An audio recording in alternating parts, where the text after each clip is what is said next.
So, in the early stages of dementia, I think that the most appropriate screening tool would be something like the MOCA because this one is the most detailed. And so, while the client still has the capacity to take a test that requires um, this much energy, I think that it would be beneficial for the therapist to understand the specific areas where the client is experiencing decline so that a more intensive maintenance approach can be implemented in these specific areas. And a lot of the early stages of dementia on the part of the caregiver has to do with acceptance and understanding. And so, as the occupational therapist, you want to empathize with the fact that the client is or the caregiver is going through a significant change in their social life and expectations of their partner or loved one, and to help to educate them on what dementia is and what that looks like throughout the lifespan, as well as point them to resources outside of yourself and ultimately promote hope in the ways that one can continue to preserve quality of life throughout this condition for both the caregiver and the client. A priority area within early stages would probably most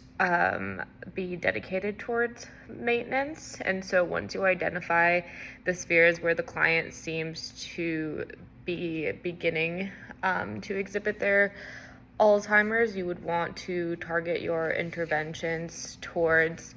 maintaining memory in these spheres, as well as they likely are still within the community, at least to an extent, in early stage dementia. And so having caregiver education on what is appropriate in terms of promoting independence and what is safe. And so kind of finding the balance between the two, as well as just looking at the home and what kind of visual and tactile cues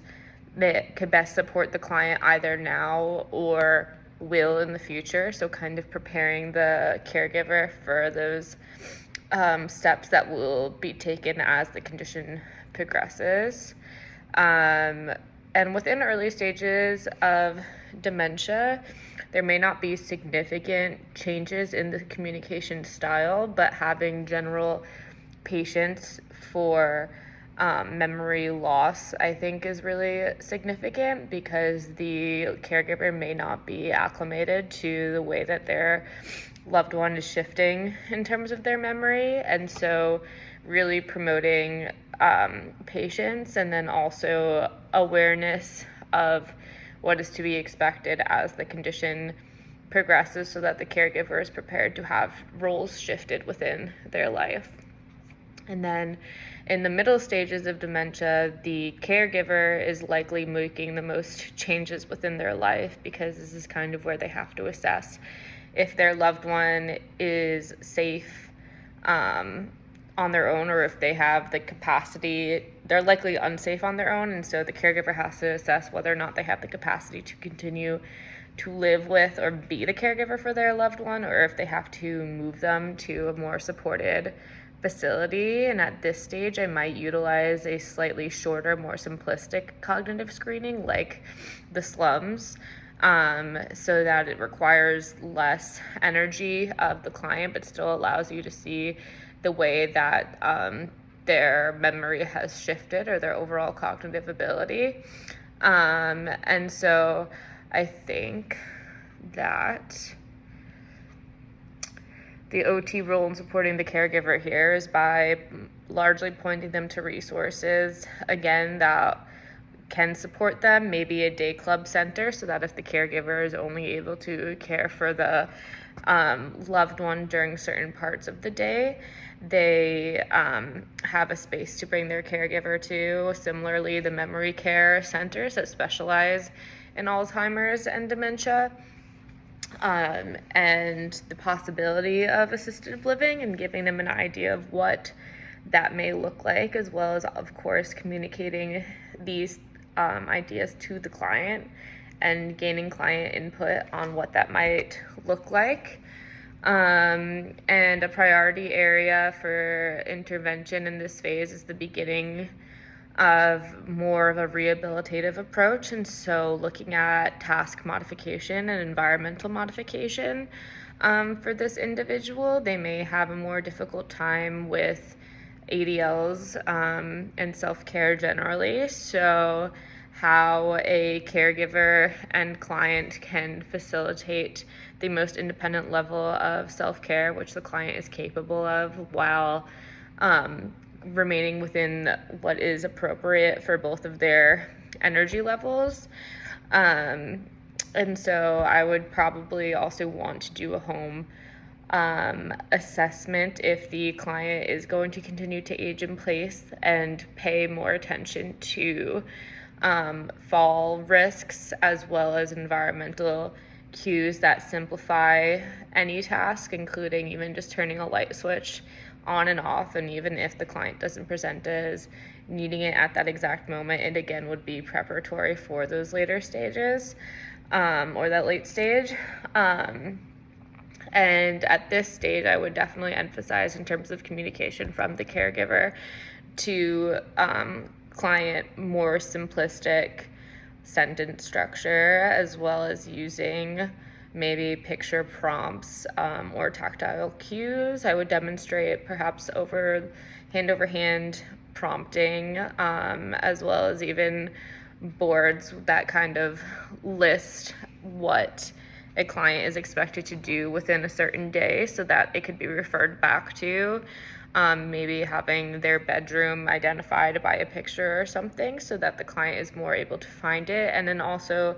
looking at things that may be a risk to the client or caregiver within the environment, like having bills laid out or car keys, and just protecting the safety of the client cognitively and physically within those situations. And then the most appropriate screening tool in the late stages of dementia, if the client is still mobile, I would want to perform something like the timed up and go to assess the degree to which they are at risk of fall. And this will assess the proper level of supervision that they should have during ambulation, as well as sensation. If they are seem to have lost sensation within this phase, they would need additional supervision for tasks involving washing the hands or anything where temperature is involved. And I would also want to be then more wary of something like a pressure ulcer, because they'd be less able to communicate something like that. At this stage, you are supporting the caregiver in a sense, losing the loved one that they once knew, and also coping with experiencing their loved one in this stage, because it can be very emotionally taxing as the condition progresses to the late stage, as well as providing the caregiver with the proper knowledge and tools to best support their loved one in this phase, in terms of then promoting mostly dignity and quality of life. And so what to look for as they like within the long-term care facility, to ensure that the client is being treated well throughout the interdisciplinary team, and then self-advocacy for both for the caregiver, so that the caregiver feels comfortable expressing what they want for their loved one within that environment. For a home assessment, I would probably be looking at if the client requires additional assistive technology for feeding, for bathing, and for transfers. And so having the support of environmental factors like grab bars, a shower seat, toilet support, and even potentially a lift depending on what the caregiver and client are most comfortable with. And then kind of realistically giving a caregiver an idea of what the cost of that will be if they should continue to age in place. And for effective communication, the caregiver may have to utilize alternate forms of communication and would also have to be well acquainted with the fact that they will likely have to repeat themselves often. And the caregiver should also be made aware of the fact that if the client is not often oriented to reality,